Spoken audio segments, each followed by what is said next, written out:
Good afternoon. तो अबे अबे क्लासटा आरंभ करवा। तो काली आमर पढ़ाई कौन ना ग्रोथ एंड डेवलपमेंट विषय में पढ़ाई। तो आज आम से ग्रोथ डेवलपमेंट कौन डिफरेंस रोचे से विषय पढ़ा। तो आम साधारणतः काली पढ़ीलु तो ग्रोथ गोटे ना आमर पार्शियाली जो होता कौन डेवलपमेंट गोटे पार्ट होता कौन ना ग्रोथ किंतु डेवलपमेंट होता कौन ना गोटे से भास्ट जिनस जोटा कि आम ऑलराउंड डेवलपमेंट रोला ऑलराउंड ग्रोथ रोला ना कि। तो आज आम जाना कौन ना ग्रोथ और डेवलपमेंटर डिफरेंस कौन रोचे ना ग्रोथ और डेवलपमेंट भितर आम गोटे प्रथम देखीदे कौन ना ग्रोथटा गोटे कौन होता ना गोटे क्वांटिटेटिव गोटे क्वांटिटी को लेकिन होता कौन ना ग्रोथ किंतु सही क्षेत्र में आम डेवलपमेंटा होता कौन ना क्वालिटी जिन सब आसूला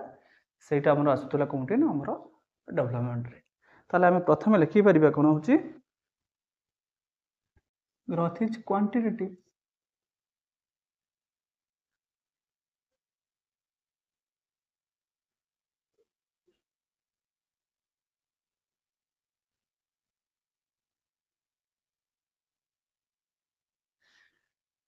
आउ डेवलपमेंटा कौन हो पॉइंट रे आमर सी हूँ क्वालिटेटिव। तापर आमर कौन होता ना ग्रोथटा हूँ कौन ना आमर सी हूँ बहुत नेरो से बहुत अल्प वाट ग्रोथटा बहुत कम जिन भर से इनवल्व करुच्ची किंतु आमर डेवलपमेंटा हूँ कौन ना सी हूँ वाइडर है कि ताल आम कौन लिखिपर ना ग्रोथ इज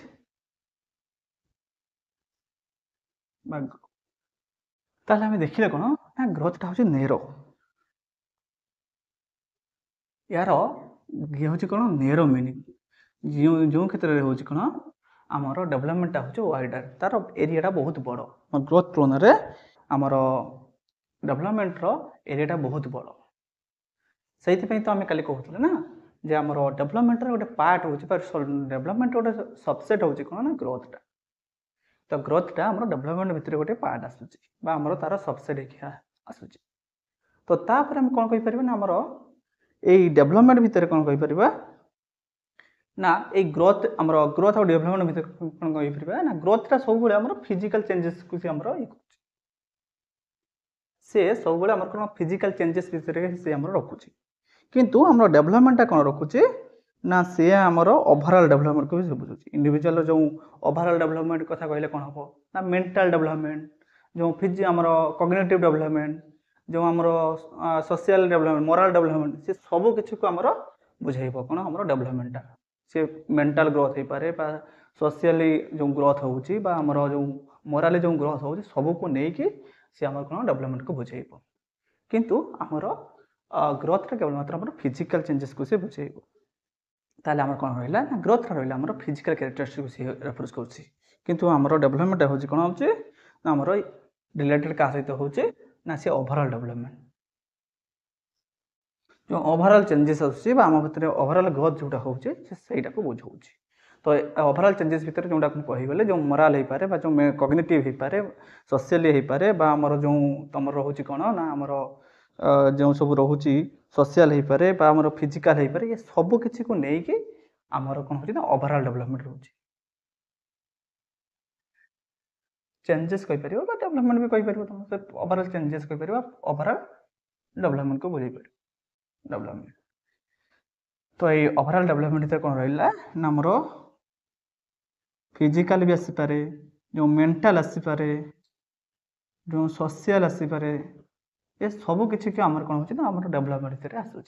किंतु आमर ग्रोथ केवल मात्र कौन होता आम फिजिकल कैरेक्टरिस्टिक खाली भितर नौ कि आम डेवलपमेंटा ओवरऑल सब किसी नहीं जाऊँगी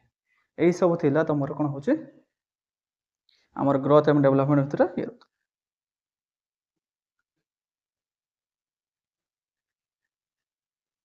तापर आ गोटे कथा हूँ कौन ना आमर तो तापर कथा कौन रोला ना आम ग्रोथ कौन मे और मे नॉट ब्रिंग अर्थात कौन हो आम ग्रोथटा आज हूँ तो आमर काली आम आजिक भाया ग्रोथटा हम कि ना से ग्यारंटी न था। तो तुम साधारणतः देख ग्रोथटा कौन हो गोटे निर्दिष्ट समय पहुँचला पर से कमी जाए तार ग्रोथ रेटा कमी जाए ग्रोथटा बंद हो जाए कि से क्षेत्र में डेवलपमेंट रखाई कौन ना डेवलपमेंटा हूँ कौन ना आमर सी लाइफ लंग प्रोसेस रही आ गोटे कथा कही परिबा हम ग्रोथ टा कोन हो अन्य किछि ये हमर विदाउट ग्रोथ रे भी हम डेवलपमेंट हो परिबो किंतु विदाउट डेवलपमेंट रे ग्रोथ हो परिबो तो से आम कौन कहे ना ग्रोथ टाक डेवलपमेंट ये कहे तो ये रहा कौन ग्रोथ मे और मे नॉट ब्रिंग तापर डेवलपमेंट इज कौन हो पॉसिबल विदाउट ग्रोथ तो ये आम कौन कही ना डेवलपमेंट पॉसिबल विदाउट ग्रोथ तो जनकर ग्रोथ है ना ग्रोथ कौन कहला फिजिकल तार किसी चेंजेस आसी ना ता माने आम कहीपर ना भर कौन डेवलपमेंट है ना तो जन को आम आज देखुचु जमीका आकार जमीका रोचे हुए 10-5 वर्ष पर भी आकार से थी कि माने नुहे आम कहीपर जे भर कौन डेवलपमेंट है ना हुए फिजिकली चेंजेस अच्छी ना सत कि मेंटाली हो पारे मोराली हो पारे सोशियाली हो पारे भर चेंजेस बहुत किसी आसी तो सही सब चेंजेस भर आसूस अर्थ आम कौन कहीपर ना डेवलपमेंट है तो यही सब जिनस भितर आम देखिले कौन ना आमर यही ग्रोथ और डेवलपमेंट ये सब हो जापर तो यही सब कथा को तुम सब मन रखि जे गोटे बड़ कथा कौन हो ग्रोथटा डेवलपमेंट भितर ही आसूची विदाउट ग्रोथ रे जनकर डेवलपमेंट हो पारे किंतु आमर डेवलप आम ग्रोथटा ग्रोथ होची कौन हो ग्रोथ कौन ग्रोथ आम डेवलपमेंट हो अर्थात ग्रोथ हो देखिए ग्रोथटा आम साधारणतः आम फिजिकाली दौचे फिजिकाली से बेसी जना पड़ोनी कि जनकर ग्रोथ हो गला माने आम कहीपर नहीं जे डेवलपमेंट हो जो कथा काली कहूली जनकर फिजिकाली बहुत भल स्वास्थ्य हो जाए मेंटाली जदि से ठीक नथिबे ताने से डेवलपमेंट हो कहीपर नहीं जड़े पागल कौन कहीपर आम कौन सी कौन कग्निटिव हो मोराली हो किसी सेमती आम कार्यकलाप न थाए ना से ठीक रूप डिसीजन नहीं पारती से कथबार्ता सब किसी आम भिन्न थाए तो कौन कहीपर क्षेत्र में आम कहीपर कौन भर ग्रोथ हो कि मेंटाली हो सोशियाली हो सी किसी एक्टिविटी देखा जो प्रकार एक्टिविटी आगे देखो तार भल एक्टिविटी देखा पॉजिटिव एक्टिविटी देखेबे ताहले भर डेवलपमेंट हो कहीपर कि जिते पर्यटन से देखुना ना केवल मात्र आम कौन कहीपर ना खाली ग्रोथ हो कहीपर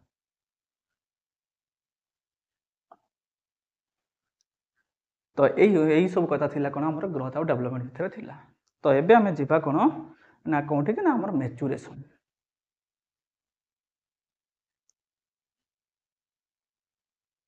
तो एबे जीवा आम मैच्योरेशन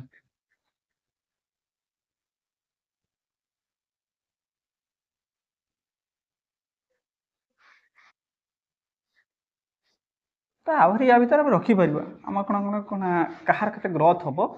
ताको एक्यूरेटली आम कौन प्रेडिक्ट कर डेवलपमेंट को भी किसी मात्रा प्रेडिक्ट करा जाय परिबो किंतु किसी किसी क्षेत्र में आम कौन व्यतिक्रम देखा जाए तापरे थर्ड टर्म कौन आसला ना आम मैच्योरेशन मैच्योरेशन कौन से विषय बर्तमान जान ताले कौन आसला ना मैच्योरेशन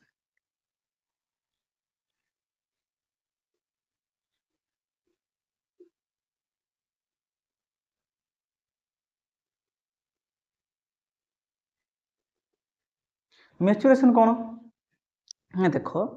मैच्योरेशन हूँ एमती गोटे जिनिस जोटा कि कौन हो तुम साधारण जब कहवा आम कौन डूइंग राइट वर्क ना राइट टाइम आम ठीक समय ठीक कम जब करें आम भर मैच्योरेशन आस मैच्योरिटी आसी जाए छोट पिला को कहवा हठात किसी से किसी जान न हठात गोटे सिचुएसन पकईदे बहुत कुणिया छोट पिलाटे आसो आम पहुँचाई देवा कौन बहुत कुणिया तो कुणिया मान अतिथि चर्चा तुम कर छोट पिलाटे से कौन पार ना से पार ना से क्षेत्र में जदि बापा आम माँ रोथे कौन सी वयस्क भाई भौणी रोथे से निश्चित भाव मैनेज करें तो सहीटा कौन हो मैच्योरिटी लेवल मैच्योरेशन लेवल सब चेंजेस आसूँ हैंडल कर तो मैच्योरेशनटा कौन हो मैच्योरेशन कहार के हम के भल हम के ये स्पीड हम से साधारणतः कौन जेनेटिक बायोलॉजिकल फैक्टर उपर निर्भर करे नुह कि तुम के लर्निंग कर डेवलपमेंट कर निर्भर कर मेनली से जेनेटिक बायोलॉजिकल फैक्टर सब आम मैच्योरेशन से काम करे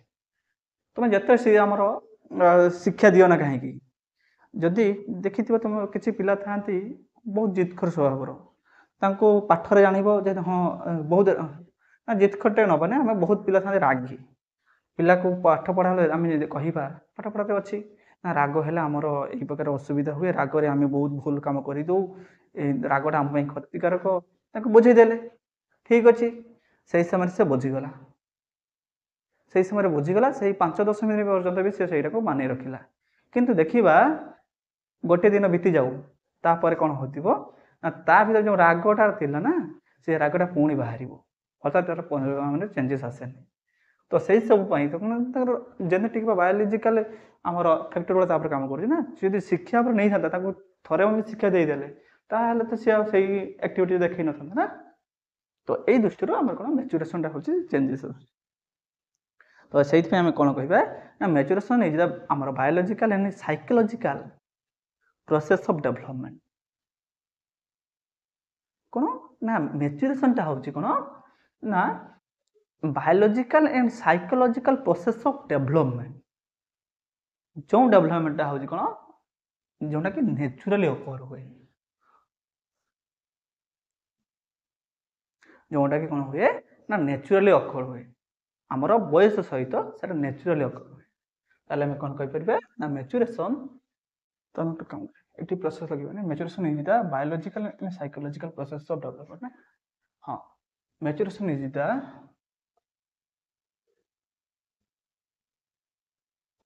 biological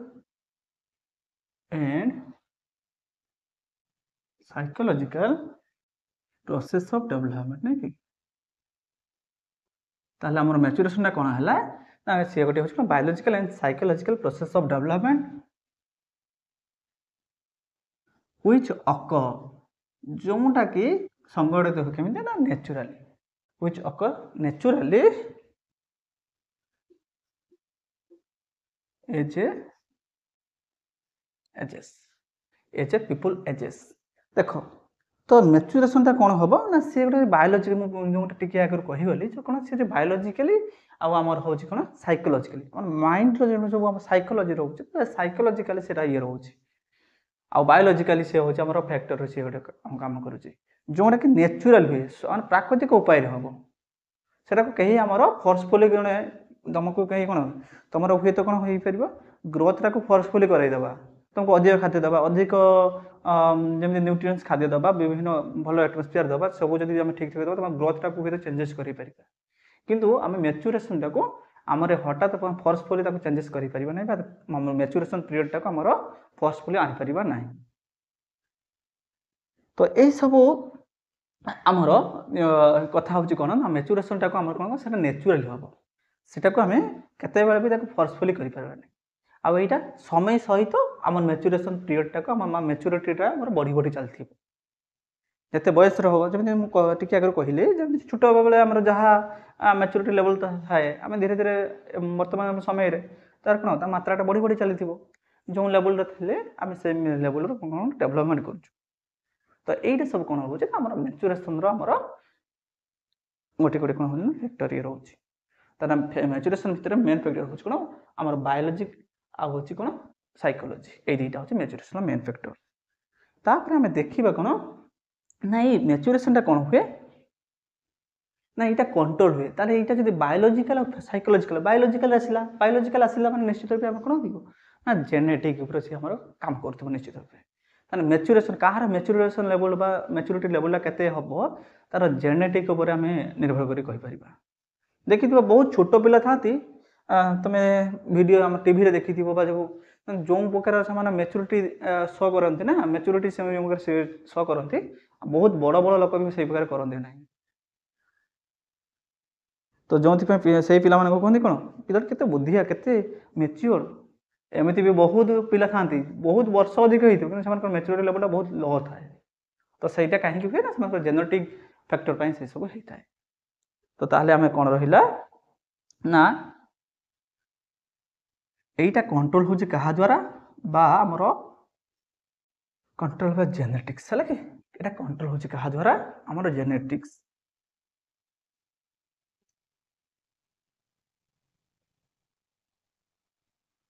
जेनेटिक द्वारा हूँ ଆଉ ଜେନେଟିକ୍ ସହିତ ରିଲେଟେଡ୍ ହେଇକି ଆମେ କ'ଣ ହେଉଛି ନା ଜେନେଟିକ୍ ରହୁଛି ମାନେ ସେଟା ବାୟୋଲୋଜିକାଲ ଇଏ ରହୁଛି। ତାହେଲେ genetic and biological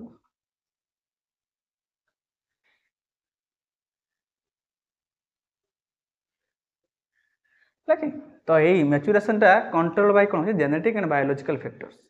ରାଦର than external factors ହେଲା କି।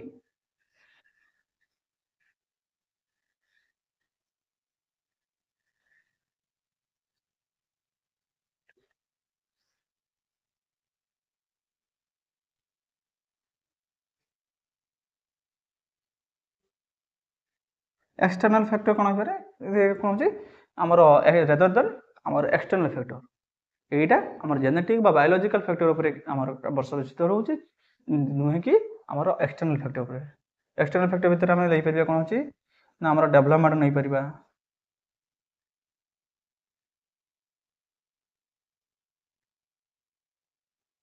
लर्निंग नहीं पार नुहे कि आम जनक लर्निंग प्रोवाइड करवा शिक्षा प्रोवाइड करवा जहाँफल तक मैच्योरिटी बढ़ी मैच्योरेसन पीरियड बढ़ी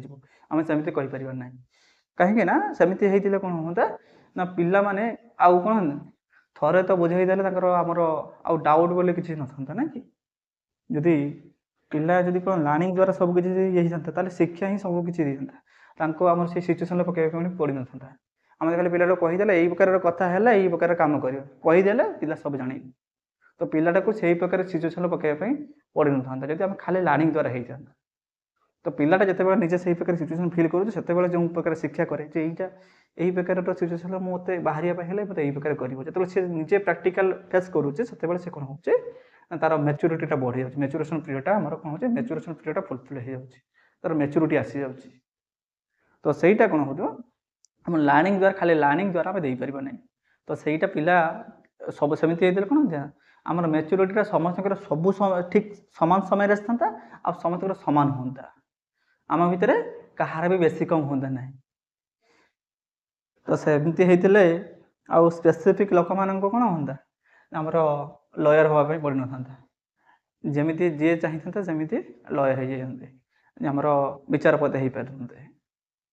तो से जो मान मेंटल पावरटा भल जो मैच्योरेसन पीरियड मैच्योरिटीटा भल थाए ना से ही आमर विचारपति हाँपाई से सब आगभर हो जाते ना कि मेंटल पावरटा से भल हवा दरकार ना से विचारपति हो जाते डिसीजन ठीक नहीं पार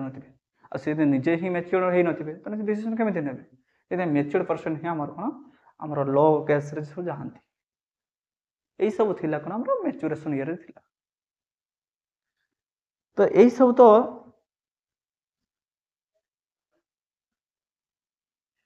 हाँ ये फैक्टर एफर्ट लगे हाँ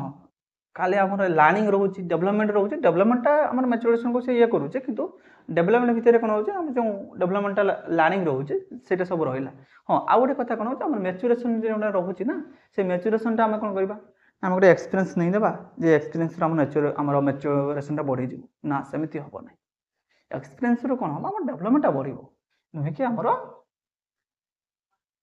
ओहो हाँ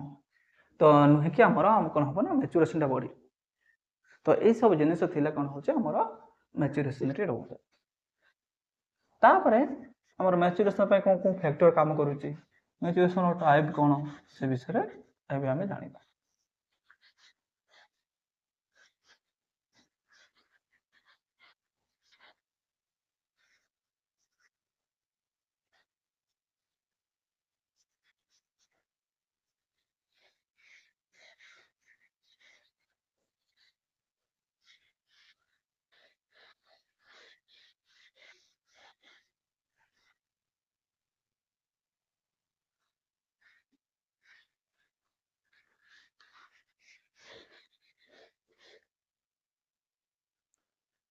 तापर कौन हो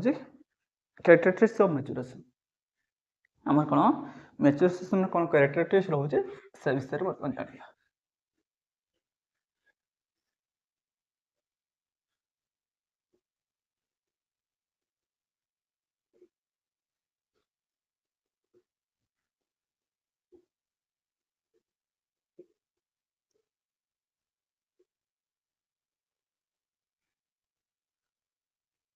देख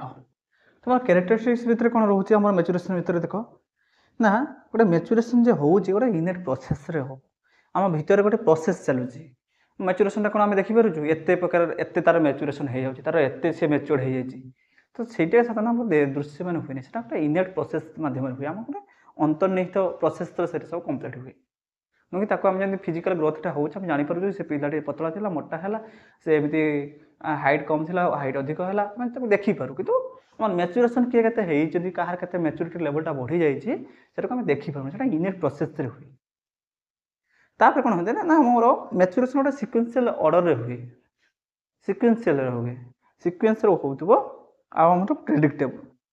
तो पिलाटे आज देखिए छोट बयस पिलाटे बहुत किसी कथा कहीपर बहुत किसी बड़ मनीष भाया सी ज्ञान दे पारुची सी ताले से आम प्रेडिक्ट कर कौन ना से पिलाटा भविष्य में बहुत गोटे भल बड़ लोकर परिणत हो बहुत भल किसी आम प्रेडिक्ट कर तार मैच्योर लेवलटा को मैच्योरेसन लेवलटा को देखिए कहीपर कौन हो पारे ना जोटा कहीगली तो कौन मैच्योरेसनटा सी लर्निंग उपर डिपेंड करे ना जोटा कि इंडिपेंडेंट ऑफ लर्निंग आम शिक्षा द्वारा जनकर मैच्योरिटी लेवलटा को बढ़ाई पार ना तो तार जेनेटिक तार जदि वंशगत भाव में जदि बापा माँ हो तो वंश परंपरागत जदि से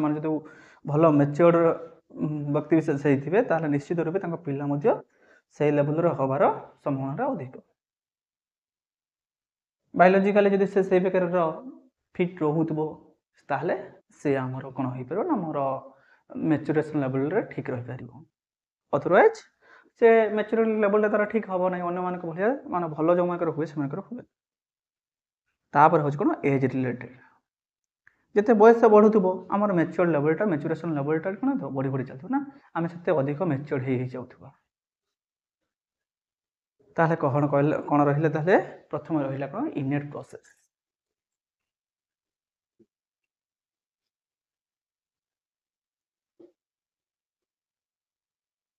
कि तो कैरेक्टरिस्टिक्स भितर कौन रोचे आमर इनेट प्रोसेस जोटा कि आम दृश्यमान होना से इनेट प्रोसेस आकार रोचे तो जो इनेट प्रोसेस भितर रोचे कौन जेनेटिक बायोलॉजिकल आम चेंजेस भितर रोचे इनेट प्रोसेस में होने कौन आमर इनक्रीजिंग हो कौन बायोलॉजिकल आउ जेनेटिक आमर कैरेक्टरिस्टिक्स होचे जेनेटिक एंड बायोलॉजिकल चेंजेस यहाँ आमर इनेट प्रोसेसटा ये द्वारा ही होता है गोटे हूँ इनेट प्रोसेसटा कहार केते शीघ्र मैच्योर हम किए केते शीघ्र मैच्योर हम किए केते परिमाण मैच्योर हो पार तो सहीटा क्या डिपेंड कर ना तार जेनेटिक फैक्टर उपर डिपेंड कर आ गोटे हूँ बायोलॉजिकल फैक्टर उपर डिपेंड कर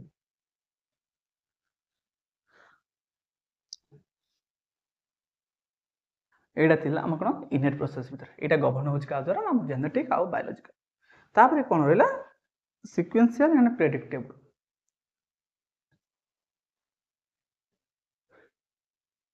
तापर सेकेंड पॉइंट रोच कौन देख सिक्वेन्शियल कौन हो ना गोटे सिक्वेन्स हम नुहे कि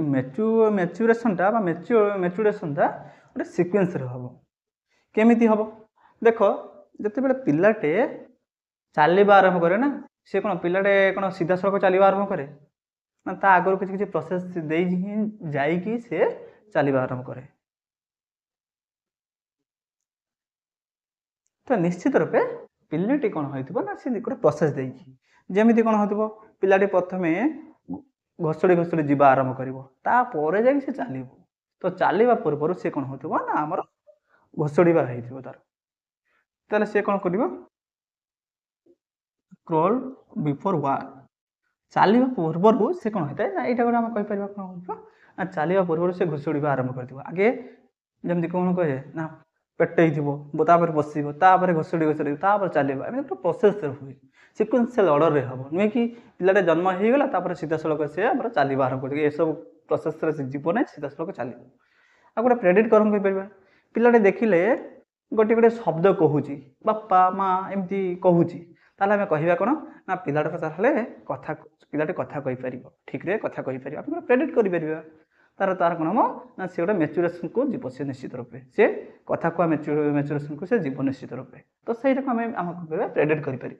तो से आम कौन कौन मैच्यूरेसन टाक कौन कौन आम प्रेडिक्टेबल बोली कहूँ जड़े पिला बहुत 3 वर्ष 4 वर्ष हो जाइए देखला बापा माँ भी शब्द कही पार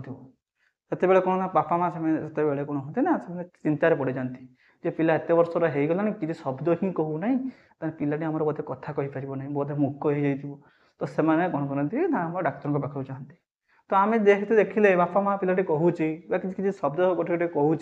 कौन कहीपर मैंने से पिलाटी भल भाव आग को कथा कहीपर बोली कहीपर प्रेडिक्ट कर यहाँ हूँ कौन मैच्यूरेसन गोटे आम कौन क्यारेक्टर रोचे तापर थर्ड कौन रही ना मुझे जोटा कहीगली कौन इट इज इंडिपेंडेंट टू आम लर्निंग ताले कौन होची इंडिपेंडेंट ऑफ लर्निंग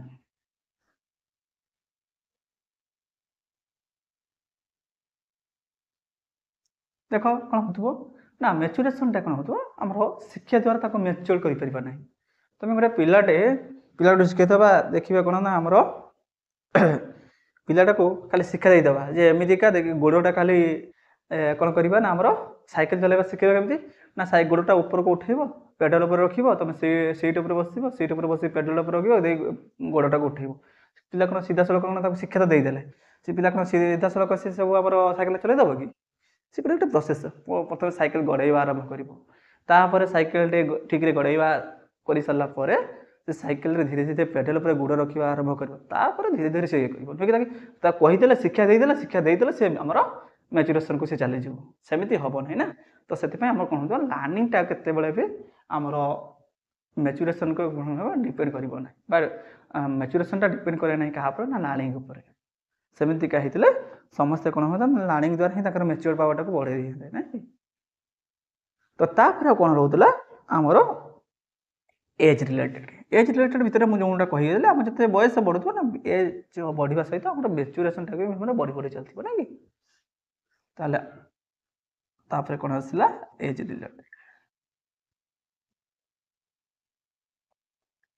रिलेटेड एत आम बयस बढ़ी बढ़ी चली से आम कौन हो मैच्यूरेसन बा मैच्यूरिटी लेवल बढ़ी बढ़ी चलती तो यही सब थी आम कौन ना क्यारेक्टर भितर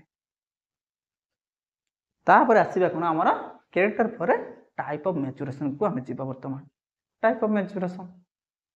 ताले तुम देखिले कौन आम डेवलपमेंट कौन जमी देखी ग्रोथटा हूँ कौन कह सबसेट ना डेवलपमेंट तो डेवलपमेंट को आम सबसे क्या कहीपर ना मैच्यूरेशन गोटे सबसेट बोली कहीपर तो तापर कौन कहला ना type of maturation type of maturation type तो आम जाचु टाइप भितर कौन रही जमी आम डेवलपमेंट कथा पढ़ाई ये भी सही प्रकार गोटे गोटे आस कौन ना फिजिकल मैच्यूरेशन फिजिकल आम तापर आसो कग्निटिव तापर मोराल तापर हूँ सोशियल जोटा मोराल रही आम सोशियल आसो तापर इमोशनल मोराल तो कहीपर ना इमोशनल डेवलपमेंट आम मैच्यूरेशन बोली कहीपर तार गोटे गोटे जीवा प्रथमे कौन आसला ना आमर फिजिकल मैच्यूरेशन तार कौन आसला प्रथम फिजिकल मैच्यूरेशन तो ये फिजिकल मैच्यूरेशन भितर यहाँ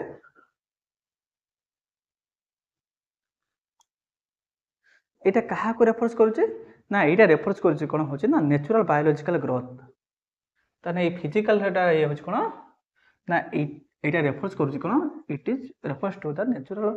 बायोलॉजिकल ग्रोथ है कि natural biological growth of our body तो यहाँ आम बॉडी नेचुराली जो बायोलॉजिकल ग्रोथ होची ना से को सी आम कौन करुचे ना आमर रेफरेंस करुचे तो आम बॉडी रे जो नेचुराली जो बायोलॉजिकल चेंजेस आसुची ना से बायोलॉजिकल चेंजेस भितर बायोलॉजिकल ग्रोथ जोटा होचे सेटा को आम कौन होचे आम फिजिकल चेंजेस भितर नहीं पार खाली बायोलॉजिकल चेंजेस भितर नहीं आम जो सिस्टम रे रोचे फंक्शन रे रोचे ताकू आम नहीं पार यार भितर तो यार गोटे स्टेजेस आम फिजिकल मैच्यूरेशन गोटे स्टेजेस अच्छे प्रत्येक आमर साधारणतः बहुत गुटे स्टेजेस रोचे गोटे कौन होची आमर यार स्टेजेस कौन कौन रोचे ना गोटे रोचे कौन इन्फेंसी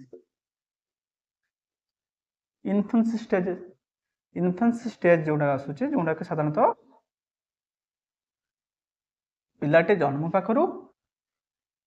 2 इयर्स पर्यंत है कि 2 वर्ष भितर जो पीरियडटा रही है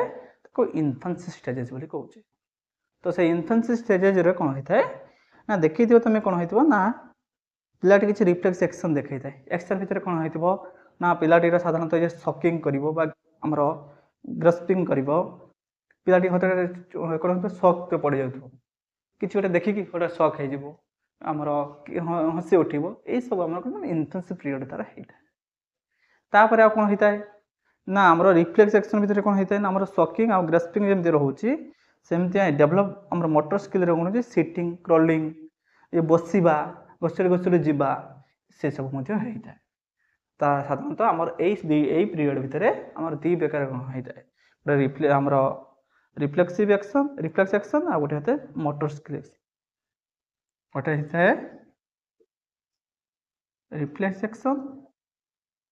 आ गोटे होता है कौन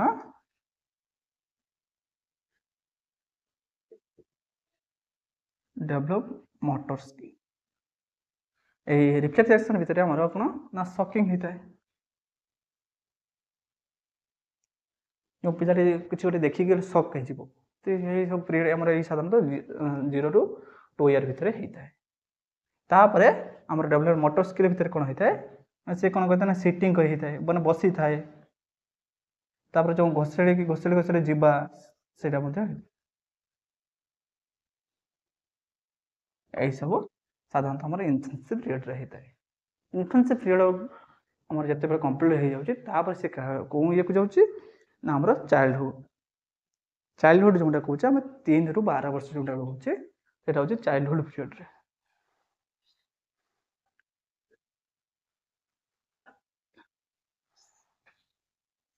इन्फेंसी स्टेज गला इन्फेंसी स्टेज पर कौन रोचे ना आमर रोचे गोटे रोचे इन्फेंसी तापर आम चाइल्डहुड तापर हूँ आम एडोलसेंस तापर एडल्टहुड तापर ओल्ड एज ये सब विभिन्न ईयर अच्छे है कि तापर आसला कौन ना चाइल्डहुड भितर कौन हो जोटा कि 3 ରୁ 12 वर्ष भितर रोचे जो चाइल्डहुड। अच्छा चाइल्डहुड भितर कौन हो ये रोचे कौन जो इनक्रीज हो कौन मसल इनक्रीज साधारणतः तार शारीरिक वृद्धि हो ना कि जो मसल डेवलपमेंट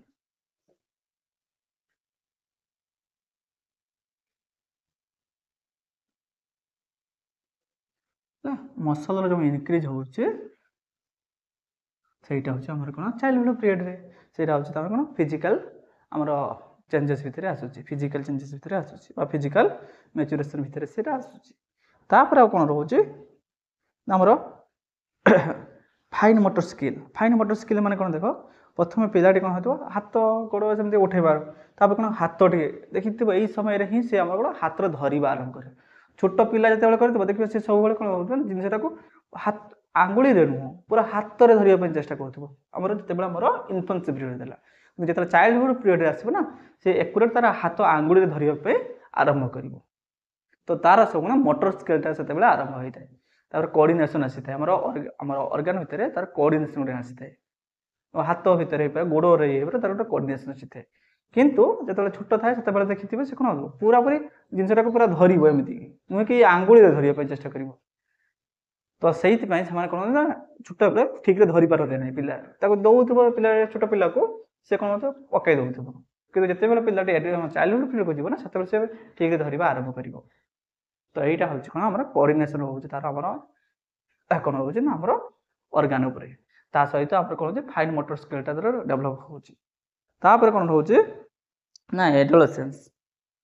देख एडोलसेंस पीरियडटा कौन रोचे ना एडोलसेंस पीरियड जो रोचे साधारणतः 12 ରୁ 19 वर्ष धरा हो 12 ରୁ 19 वर्ष एटार गोटे बड़ काम कौन आम ये कौन हो ना आमर पुबर्टी यही स्टेज हूँ गोटे बड़ फैक्टर गोटे अच्छे यही स्टेज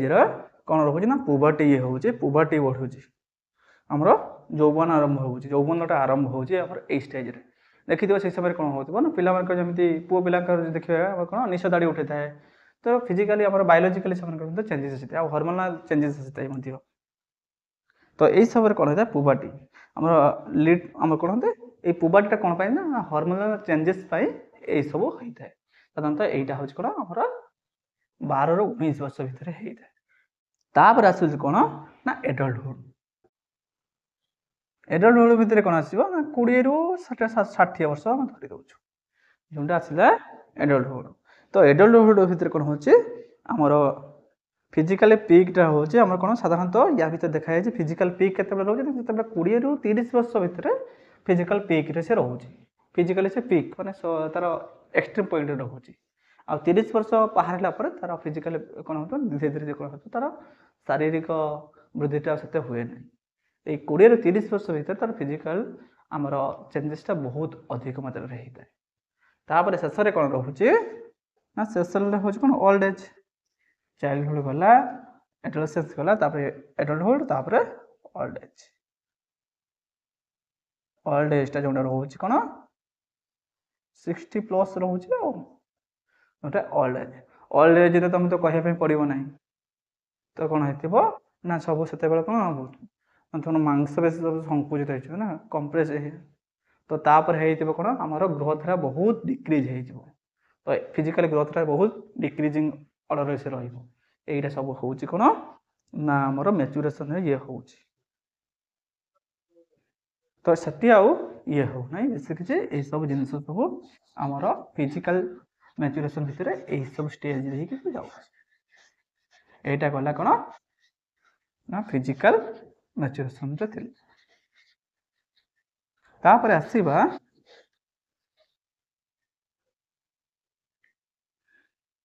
ଫିଜିକାଲ ଗଲା, ତାପରେ ଆସିବା କ'ଣ ନା କଗ୍ନିଟିଭ୍।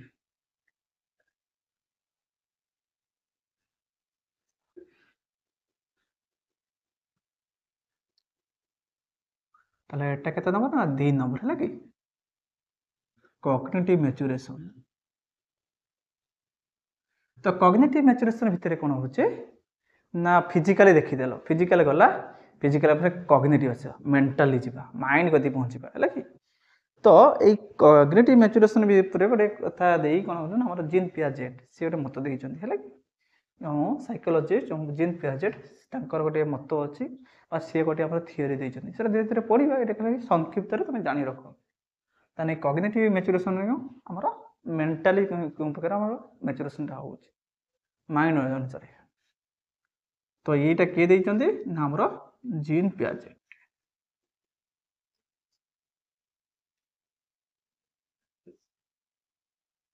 ଜିନ୍ ପିଆଜେଟ୍ ଯେଉଁଟା ଦେଇଛନ୍ତି ସେ ଆମର କଗ୍ନିଟିଭ୍ ଡେଭଲପମେଣ୍ଟ ଥିଓରି, ସେଟା ଆମର ତମ ସେକେଣ୍ଡ ୟୁନିଟ୍ରେ ଅଛି ହେଲା କି, ସେଟାକୁ ଡିଟେଲ୍ସ ପଢ଼ିବେ, ଏବେ ଖାଲି ସର୍ଟରେ ଖାଲି ଜାଣି ରଖ। କ'ଣ ନା ସିଏ ଦେଇଥିଲେ କ'ଣ ସେ ପ୍ରତ୍ୟେକଙ୍କ ଲାଇଫକୁ ସେ କିଛି କିଛି ଷ୍ଟେଜ୍ରେ 4ଟା ମୁଖ୍ୟତଃ 4ଟା ଷ୍ଟେଜ୍ରେ ସେ ଭାଗ କରିଛନ୍ତି। ଗୋଟେ ହେଉଛି କ'ଣ ନା ଗୋଟେ sensorimotor stage, preoperational concrete operational stage, ଆଉ ଗୋଟେ ହେଉଛି ଫର୍ମାଲ ଅପରେସନାଲ ଷ୍ଟେଜ୍ ହେଲା। ପ୍ରତ୍ୟେକ ଲାଇଫଟାକୁ ସେ 4ଟା ଷ୍ଟେଜ୍ରେ ସେ ଇଏ କରିଛନ୍ତି। ତ ଆମର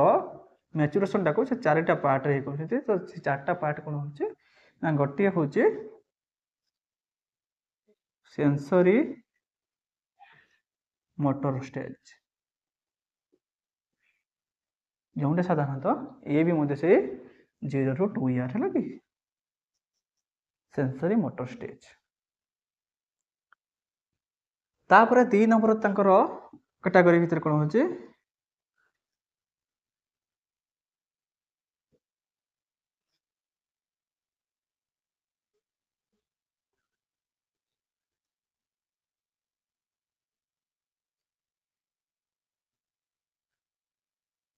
ଆମର ପ୍ରି ଅପରେସନାଲ ଷ୍ଟେଜ୍, ଯେଉଁଟାକି ଆସୁଛି ଏଇ 2 ବର୍ଷରୁ 7 ବର୍ଷ ଭିତରେ ସେଇ ଇଏଟାକୁ ରଖୁଛନ୍ତି। ତାପରେ ଆସୁଛି କ'ଣ ନା ଆମର କଂକ୍ରିଟ୍ ଅପରେସନ୍, ତାପରେ ହେଉଛି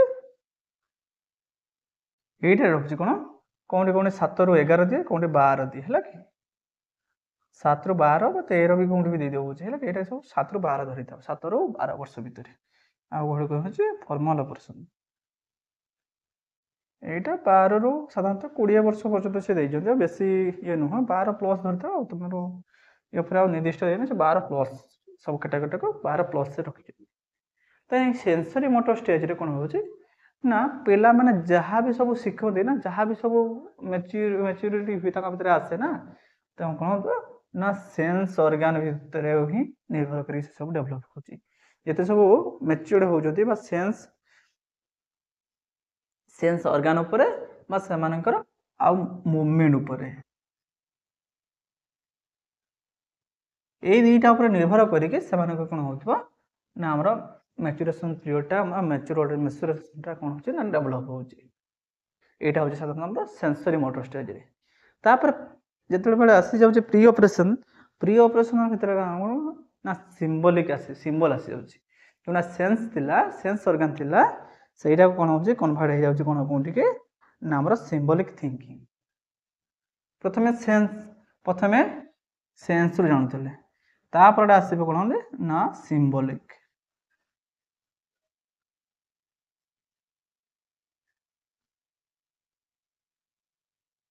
ସିମ୍ବଲିକ୍ ଥିଙ୍କିଂ ପ୍ରଥମେ ପିଲାକୁ କ'ଣ କରିବା ସେନ୍ସ, ପିଲାଟା ଯେତେବେଳେ 2 ବର୍ଷ ଭିତରେ ଥିବ ଖାଲି ଗୋଟେ ସାଉଣ୍ଡ ପାଇଗଲା, ଗୋଟେ କିଛି ସେନ୍ସ ପାଇଗଲା, ତାହେଲେ ଅଟୋମେଟିକାଲି କ'ଣ କରିବ ନା ସେ ଜାଣି ନେଉଥିଲା ବା ସେ ତାର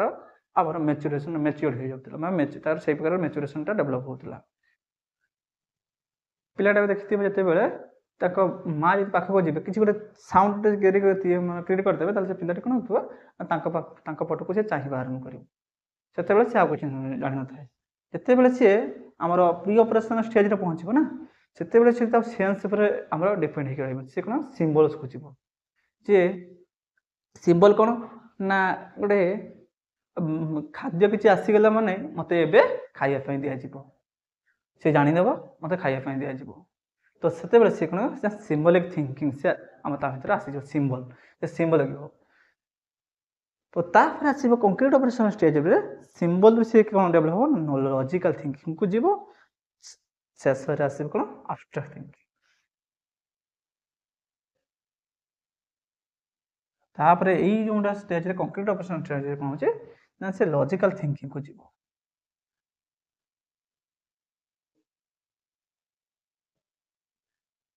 ଦେଖ ସାଧାରଣତଃ ଆମର 7ରୁ 12 ବର୍ଷ ଭିତରେ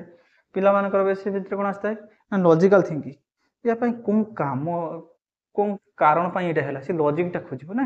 ଏଇ ଲଜିକ୍ରେ ଗଲେ ଯାଇକି ଆମେ ସେଇ ସମାଧାନଟା କରିପାରିବୁ। ସେ ଗୋଟେ ପ୍ରୋସେସ୍କୁ ସେ ଫଲୋ କରିବ ନା। ତମେ ମନେ ପକାଅ ଯେତେବେଳେ 7ରୁ 12 ବର୍ଷ ଅର୍ଥାତ୍ ତମେ ଯେତେବେଳେ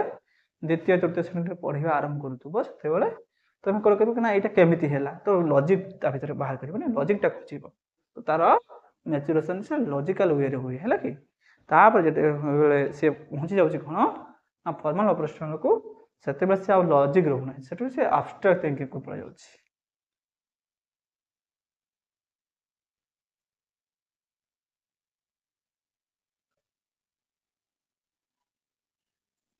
ସେତେବେଳେ ସେ ଆବଷ୍ଟ୍ରାକ୍ଟ ଥିଙ୍କିଂ ଏଇଟା ଏଇ ପ୍ରକାର କରିଲି ମୋତେ ବହୁତ ସମୟ ଗଲା,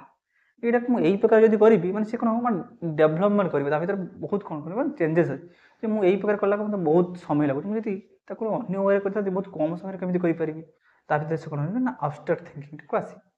ଯେଉଁଟାକି ସାଧାରଣତଃ ତମର ଯେଉଁଟା ଆମର ଯେଉଁ ଉପବାଦ୍ୟକା ରହୁଛି ସବୁ କ'ଣ ସେଟା ଆବଷ୍ଟ୍ରାକ୍ଟ ଥିଙ୍କିଂ ଭିତରେ ଆସିଯାଉଛି ନା, ସେତେବେଳେ ତାଙ୍କର ଆବଷ୍ଟ୍ରାକ୍ଟ ଥିଙ୍କିଂ ଆସିଯାଉଛି, ଯେଉଁ 8ମ 9ମ ସେତେବେଳେ ପହଞ୍ଚି ଯାଉଛି ନା କି। ତ ସେତେବେଳେ କ'ଣ ହେଉଛି ନା ଆମ ଭିତରେ ଆବଷ୍ଟ୍ରାକ୍ଟ ଥିଙ୍କିଂ ଅଛି, ଯେ ତା ଭିତରେ କ'ଣ ରହିପାରେ, ଅବଷ୍ଟାକଲ୍ଟା କ'ଣ ରହିପାରେ ସେଇ ବିଷୟରେ ସେ ଆମର ଥିଙ୍କିଂ କରୁଛି। ଏଇଟା ଥିଲା ଆମର କଗ୍ନିଟିଭ୍ ମ୍ୟାଚୁରେସନ୍ ଭିତରେ ଥିଲା। ତାପରେ ଆସିଲା କ'ଣ ହେଉଛି ନା ଇମୋସନାଲ୍ ଆମର ମ୍ୟାଚୁରେସନ୍। ଇମୋସନାଲ୍ ଭିତରେ ମାନେ ଇମୋସନ୍ କ'ଣ କ'ଣ ଯୋଡ଼ିକି ରହୁଛି, ତ ଏଠି ବି ସେଇ ପ୍ରକାର ଇମୋସନ୍ ଯେତେବେଳେ ଆମର କ'ଣ ହେଉଛି ନା ଏଠି ବି ସେଇ ପ୍ରକାର ସେଇ ଇନଫାନ୍ସି ପିରିୟଡ଼ ରହୁଛି, ତାପରେ ଚାଇଲ୍ଡହୁଡ୍ ପିରିୟଡ଼ ରହୁଛି,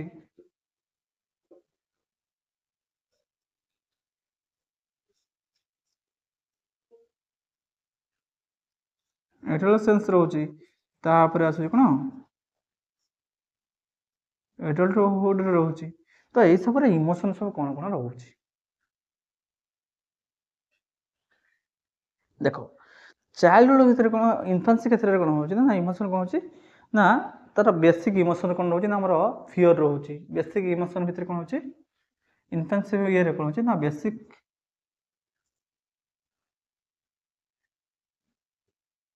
ଇମୋସନ୍ ସବୁ କ'ଣ କାମ କରୁଛି ନା ଗୋଟିଏ ରହୁଛି ଫିଅର, ତାର ଭୟଟା ରହୁଛି। କିଛି ଗୋଟେ ହଠାତ୍ ବହୁତ ଜୋରରେ ଗୋଟେ କିଛି ଶବ୍ଦ ଶୁଣି ଯାଉଛି, ସେ ହଠାତ୍ କଣ ଭୟଭୀତ ହେଇଯାଉଛି। ଛୋଟ ପିଲା ଯେତେବେଳେ ଯେତେବେଳେ କ'ଣ ହେଉଥିବ ନା ଗୋଟେ ବହୁତ ଜୋର ସାଉଣ୍ଡ ତା ପାଖରେ ପହଞ୍ଚୁଛି, ସେ କ'ଣ ହେଇଥିବ ହଠାତ୍ ଡରି ଯାଉଛି। ତାପରେ କ'ଣ ରହୁଛି ନା ଆମର ହ୍ୟାପିନେସ୍ ଆସିଯାଉଛି। ଯେତେବେଳେ ସେଟା ତା ମନ ମୁତାବକ ଜିନିଷ ସେ ଦେଖିଦେଉଛି, ସେତେବେଳେ ସେ କ'ଣ ହେଉଛି ନା ତା ଭିତରେ ହ୍ୟାପିନେସ୍ ଆସିଯାଉଛି। ଫିଆର, ହ୍ୟାପିନେସ୍। ତାପରେ ଆଉ ଗୋଟେ କ'ଣ ରହୁଛି ଆମର ଜିନିଷ ଭିତରେ କ'ଣ ରହୁଛି ନା ହେଉଛି ହଁ ଆଉ ଗୋଟେ ଜିନିଷ ଛାଡ଼ି ଦେଇଗଲା, ଏଙ୍ଗର।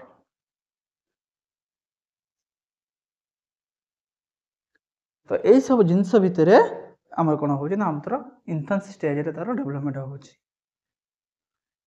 ତାପରେ ଚାଇଲ୍ଡହୁଡ୍ ପିରିୟଡ଼ କ'ଣ ହେଉଛି ନା ସେ ଇମୋସନକୁ କଣ୍ଟ୍ରୋଲ କରିବା ଆରମ୍ଭ କରିଦେଉଛି। ଦେଖ ଏଇ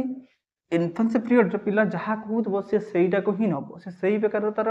ଇମୋସନକୁ ସେ କଣ୍ଟ୍ରୋଲ କରିବା ଜାଣେନି। ପିଲାଟେ ଦେଖିଥିବ 2 ବର୍ଷର ପିଲା ହଉ ବା 3 ବର୍ଷର ପିଲା, ଆମେ ସାଧାରଣତଃ 2 ବର୍ଷ ରଖୁଛେ ଆମର, କିନ୍ତୁ ବହୁତ ପିଲା 3 ବର୍ଷ ବି ଧର ତମେ ଯଦି, ତ ସେଇ ପିଲା ଯେଉଁ ଜିଦ୍ କରନ୍ତି ନା ସେମାନେ କିଛି ଶୁଣନ୍ତି ନାହିଁ, ସେଇଟା ତ ନେବେ ଜିନିଷ ଆଉ। ତ ସେଇ ପ୍ରକାର ତାହେଲେ ଆମର ଚାଇଲ୍ଡହୁଡ୍ ପିରିୟଡ଼ କେତେ କ'ଣ ଇମୋସନଟା କଣ୍ଟ୍ରୋଲ, ସେମାନଙ୍କର କଣ୍ଟ୍ରୋଲିଂ କିଛି ଆସିଥାଏ। ତାହେଲେ ଆମର ଚାଇଲ୍ଡହୁଡ୍ ପିରିୟଡ଼ କ'ଣ ହେଉଛି ଆମର କଣ୍ଟ୍ରୋଲ ଆସୁଛି କାହା ଉପରେ ନା ଆମର ଇମୋସନ ଉପରେ। ତ ସେମାନେ କଣ୍ଟ୍ରୋଲ କରିବା ଆରମ୍ଭ କରନ୍ତି କ'ଣ ନା ଇମୋସନକୁ। ତାପରେ ଏଡୋଲସେନ୍ସରେ କ'ଣ ହେଉଛି ଆମର ଇନକ୍ରିଜ୍ ଇମୋସନାଲ ସେନ୍ସିଟିଭିଟି। ତ ଏଇଠି ଏଡୋଲସେନ୍ସରେ କ'ଣ ଆସୁଛି ନା ପୁଣି ଇନକ୍ରିଜ୍ ହେଇଯାଉଛି। ଦେଖ ଏଇ ଏଡୋଲସେନ୍ସ ପିରିୟଡ଼ ନା ସାଧାରଣତଃ ଯେଉଁ 12ରୁ 19 ବର୍ଷ, ସିଏ ମୋତେ ଏତେ କଥା କହେ, ଯଦି ଜଣ ସାଙ୍ଗ ଭିତରେ ହଉ ବା ପିଲା ଭିତରେ ଯଦି କେହି କାହାରିକୁ କିଛି କହିଦେଇଥିବ ନା, ସେ ପିଲାଟି ମୋତେ ଏମିତି କହିଦେଲା ମୁଁ ଛାଡ଼ିବି ନାହିଁ, ତାକୁ ଇମୋସନାଲ କ'ଣ ହେଉଥିବ ନା ସେନ୍ସିଟିଭିଟିଟା ଇନକ୍ରିଜ୍ ହେଇଯାଉଛି। ଆଉ ଏଇ ସମୟରେ ତ ତୁମେ ମାନେ ସବୁ ଜାଣିଥିବ 12ରୁ 19 ବର୍ଷ ଭିତରେ ପିଲାମାନଙ୍କର ବେଶୀ ଗୋଟେ ପ୍ରୋବ୍ଲେମ୍ ହୁଏ। ସେମାନଙ୍କର ଭିତରେ ଯେହେତୁ ଏପଟ ଆମର ପୁବର୍ଟି ପିରିୟଡ଼ ଥାନ୍ତି, ତାପରେ ଏପଟ ଆମର କ'ଣ ହେଉଛି ଆମର ଇମୋସନାଲ ଇନକ୍ରିଜମେଣ୍ଟ ହେଉଛି, ତ ସେଥିପାଇଁ ସେମାନଙ୍କୁ ବି ସେଇ ସମୟରେ ଟିକେ ଆଡ଼ଜଷ୍ଟମେଣ୍ଟ କରିବା ପାଇଁ ଟିକେ ପ୍ରୋବ୍ଲେମ୍ ହୁଏ। ତାପରେ ତ ଏଡଲ୍ଟହୁଡରେ କ'ଣ ହେଉଥିବ, ଏଡଲ୍ଟହୁଡରେ ତ ସେମାନେ ଇମୋସନର ଷ୍ଟାବିଲିଟି ପହଞ୍ଚି ଯାଇଥିବ, ସେତେବେଳେ ଆଉ ଇମୋସନ କ'ଣ ଯେମିତି ଯେଉଁ ପ୍ରକାର ସିଚୁଏସନ୍ ଆସିବ ସେମାନେ ସେଇ ପ୍ରକାର ହ୍ୟାଣ୍ଡେଲ୍ କରିବା ଆରମ୍ଭ କରିଦେଇଥିବେ। ଏଇସବୁ କଥା ରହୁଛି ତମର କ'ଣ ହେଉଛି ନା ଆମର ଇମୋସନାଲ ମ୍ୟାଚୁରେସନ୍ ଭିତରେ ରହୁଛି। ଏଇସବୁ କଥା ଥିଲା ତମର ସବୁ କ'ଣ ମ୍ୟାଚୁରେସନ୍ ଭିତରେ। ଆଉ ଗୋଟେ ତମର ରହିଲା ସୋସିଆଲ ମ୍ୟାଚୁରେସନ୍। ତ ସୋସିଆଲ ମ୍ୟାଚୁରେସନ୍ଟା ଆମର ନେକ୍ସଟ କ୍ଲାସ୍ରେ ପଢ଼ିବା ହେଲା କି। ତାପରେ କ'ଣ ଫ୍ୟାକ୍ଟର ସବୁ ମ୍ୟାଚୁରେସନ୍ ଉପରେ କାମ କରୁଛି ସେସବୁ ତମର ନେକ୍ସଟ କ୍ଲାସ୍ରେ ଆମେ ସବୁ ପଢ଼ିବା। ତାପରେ ପ୍ରିନ୍ସିପଲ୍ ଅଫ୍ ଡେଭଲପମେଣ୍ଟ ସବୁ ଜିନିଷ ଅଛି। ଆଉ ତମର ସବୁ ପରୀକ୍ଷା ପାଇଁ ଏଇ ପ୍ରସ୍ପେକ୍ଟିଭ ଚାଇଲ୍ଡ ଡେଭଲପମେଣ୍ଟଟା ତମର ବହୁତ ଇମ୍ପୋର୍ଟାଣ୍ଟ। ଯେତିକି ମାର୍କ ବି କ୍ୱେଶ୍ଚନ୍ ଆସେ ନା ତମର ଇଏ ଏକା ହିଁ ନେଇଯିବ 40 to 50% ଖାଲି ଚାଇଲ୍ଡ ଡେଭଲପମେଣ୍ଟଟା ନେଇଯିବ, 40% ତ ମିନିମମ୍। ତ ସେଇଥିପାଇଁ ୟାକୁ ଭଲ ଭାବେ ଯେଉଁ ଟର୍ମ ଗୁଡ଼ା କହୁଛି ଯେତେବେଳେ ବି ସେଟାକୁ ଭଲକି ମନେ ରଖିବ। ଏବେ ତୁମକୁ ବୁଝା ପଡ଼ୁନାହିଁ କ'ଣ ସାର୍ କହୁଛନ୍ତି, ଯେତେବେଳେ ତୁମେ କୌଣସି ଗୋଟେ ଏକ୍ଜାମ୍ରେ ବସିବ ନା ସେତେବେଳେ ତୁମେ ଜାଣିବ ୟାର କେତେ ଇମ୍ପୋର୍ଟାଣ୍ଟ ରହୁଛି। ତ ସେଇଥିପାଇଁ ଏବେଠୁ ଭଲକି ପଢ଼ି ଚାଲ, ଠିକ୍ ଅଛି। ନେକ୍ସଟ କ୍ଲାସ୍ରେ ଆମେ ପଢ଼ିବା। ଆଜି ପାଇଁ କ୍ଲାସ୍ଟାକୁ ଏଇଠି ଅଫ୍ କରିବା ଆଉ।